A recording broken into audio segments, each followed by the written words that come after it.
Karma, I've been ECing since 8 months and she is now 10 months old. She can push to do a wee on the potty toilet and we catch many. However, it's still down to my timing mostly. She can't indicate to me that she needs to or has done a wee or poop. Will this happen eventually? Yes, it will happen eventually. How long does it usually take for baby to be able to hold a pee and indicate that she needs to go? It really depends on the baby.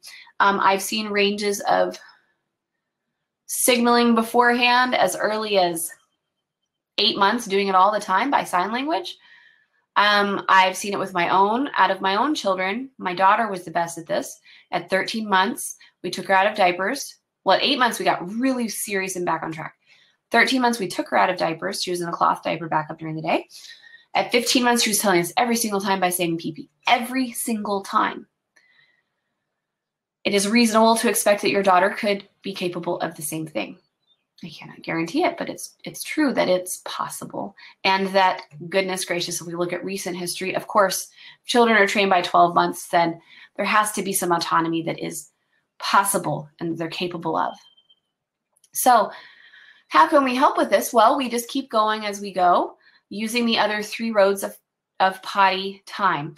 3 roads to potty time. The 4 roads include baby signals, which everybody thinks you have to have clear signals to be doing EC or to be counted as successful at EC. Tomorrow in class, I will tell you that that's not true.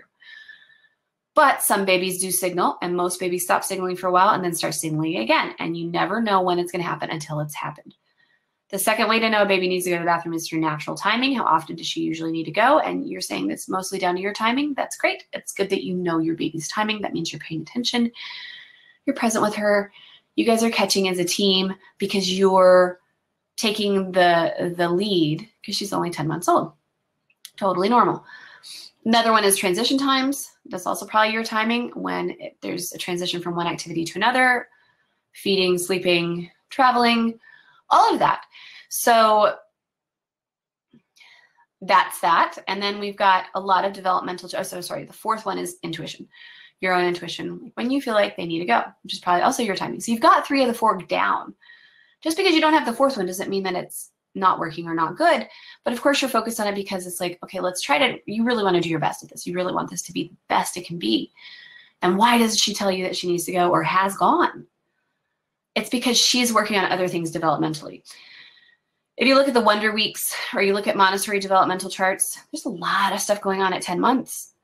So once she masters walking, there's going to be a lot of brain waves, a lot of brain space freed up to focus on other things like wrapping up EC. So once they start walking, it's a really good time to start teaching the little building blocks to wrap up over time. And it's going to be a gradual, somewhat 8-month process, sometimes 5 months.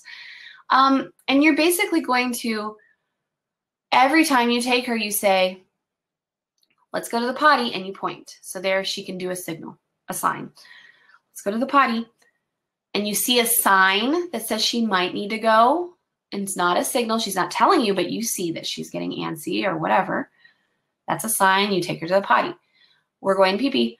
So you're going to say the same thing every time. And then when she's going, you hear the tinkle, you say psst, or you say pee-pee. And you can say, hey, tell me next time, pee-pee.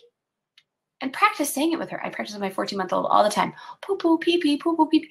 And we learn it after he's gone and he's all excited about it. And we learn and we talk about it.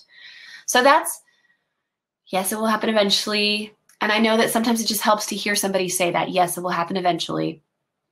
And then how long does it take? There could be a range, 8 months, 15 months. If you've got a boy who really, I've got boys of differing levels of different communication. So my first boy would tell me by 17 months. My second boy, still kind of not, I don't know. It's still a team effort. The sweet little empathic, sensitive, wonderful child he is. He's not as driven to communicate. My first child was speaking fluently at 12 months old. So every child's different. But he didn't really think to tell me about needing to go to the bathroom until he was 17 months. But he had been out of diapers since 9 months. So you can have a diaper-free baby who's not telling you they need to go yet for quite a long time until they finally start doing it. And when will it happen? When it happens. Again, my daughter was 15 months when she told me every time. Sorry, I've got an eyelash stuck in my eye. And then Branson, he gives us a little sign by grabbing his pants. or going over to the toilet, or he'll go get the potette, and he'll take this out of my bag and bring it to me, and that's a signal. It's really cool. All right. Oh, thanks for posting the Montessori video. Anna posted the Montessori video that talks about age ranges to expect independence on toileting. You guys have got to look at that. And Anna, remind me to put that in the tip number 2 email, because I haven't quite hit publish yet, because there was something missing, and that's what that was. In fact, remind me, I can put that into the blog post we just published. That'll be great. So much good stuff.